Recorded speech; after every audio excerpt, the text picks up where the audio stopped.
All right, you might be one of them, or at least it's a good chance that you at least know someone who has recently quit their job. A new report shows 40% of workers are considering leaving their jobs in the next 3 to 6 months. So we're not done yet with this.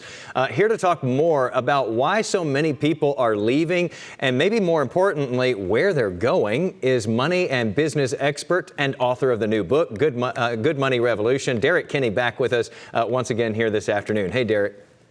Hi, Jason. Good to see you. Good to see you always. So let's talk about this 40% number. That's a big number of people who think that they might be leaving their jobs in the next 6 months or so. Where are people going once they're leaving their current jobs? Because we've been seeing this for months and months and months now. Yeah, so check this out. Of the 40%, half of them are leaving their current industry and going to do something new. There's pandemic burnout, there's the desire to make more money, and they're simply packing up and moving to someplace else.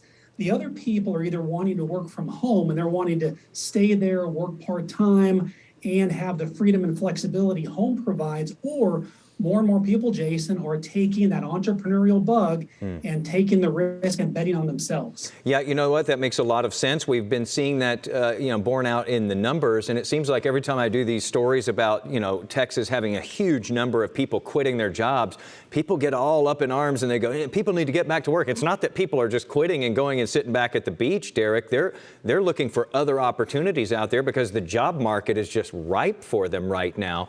What do you think is the biggest reason that people leave? Is it money? Is it that flexibility? Are they just looking for, like you said, something new because they've got that pandemic burnout from their job? Well, it's so funny to think, even when I had my business and I would talk to my employees about working from home, I thought that was really the enemy because you couldn't service clients. It seemed like, hey, you're not going to be working all the time. And once we saw the pandemic occur, that entire philosophy shifted. And now employees have tasted the fact that, hey, we can work from home, we can be super productive, even more productive at home than at the office. That trend is likely not going to change anytime soon. So companies right now that give their team flexibility and the opportunity to job share or to work part-time from home and at the office are clearly the winners right now. Derrick, I've been a big, huge proponent of that. Do you know how much more work I get done sitting in my living room than at an office in the office where you're constantly interrupted? You can't get one thing done for a span of like 45 minutes because you keep batting down those interruptions. So the question is here, how are companies filling all of these voids that all these quitting employees are leaving behind? Because it seems like companies just never stop having to keep hiring. Well, Jason, first of all, the reality is that all of us are more productive in our pajamas. And so that's what's causing all of this heightened productivity. But here's the opportunity. So people are leaving these companies.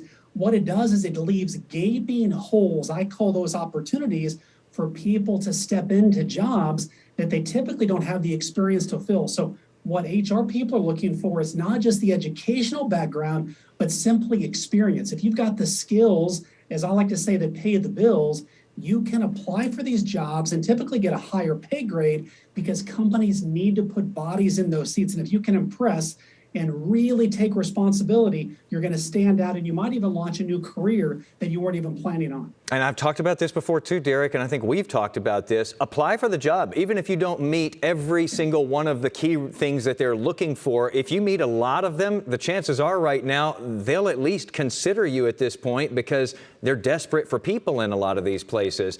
What do you do though, Derrick, if you're one of these companies to try to keep people happy? I mean, yeah, maybe you start considering remote work because again, we all get more done in our PJs. What sorts of things do you need to be looking at? Well, as I talk about on this show a lot for the viewers, you want to follow consumer behavior when it comes to investing. Companies want to follow employee behavior when it comes to their company. And that means, listen, if your employees are clamoring to work from home, you've got to realize, look, I need to bend to this or at least appeal and come up with a strategy to give some of them that opportunity or they're going to leave. One thing we know is the most costly part of running a business is hiring and then training new people. The retention right now is the golden egg. If people can hold on to that. And what I like to say, Jason, is have open, proactive communication. Talk to your team. Tell us your concerns right now. What are you thinking? What would you like to see happen? You'd rather tell them while they're working there than in the post-job interview when they've already left. So Derrick, if I'm running a company and I just keep on swimming against the current and people are asking to work from home and I keep going, nope, and I'm ready to see them walk out the door for that, but I'm hiring new people, there's a good chance that those new people are going to hear from jobs that allow them some flexibility and they're going to leave me too, and I'm just going to keep on going through this same cycle. So maybe I stop swimming against the current. Yeah, it's time to change your snorkel gear and get some scuba equipment and really dive deep is what I'd suggest you do. I like that you stayed with me on that metaphor there, Derrick, and took it that extra step. Derrick Kinney, financial expert, author of the new book, Good Money Revolution. It's always great having you, Derrick. Thank you.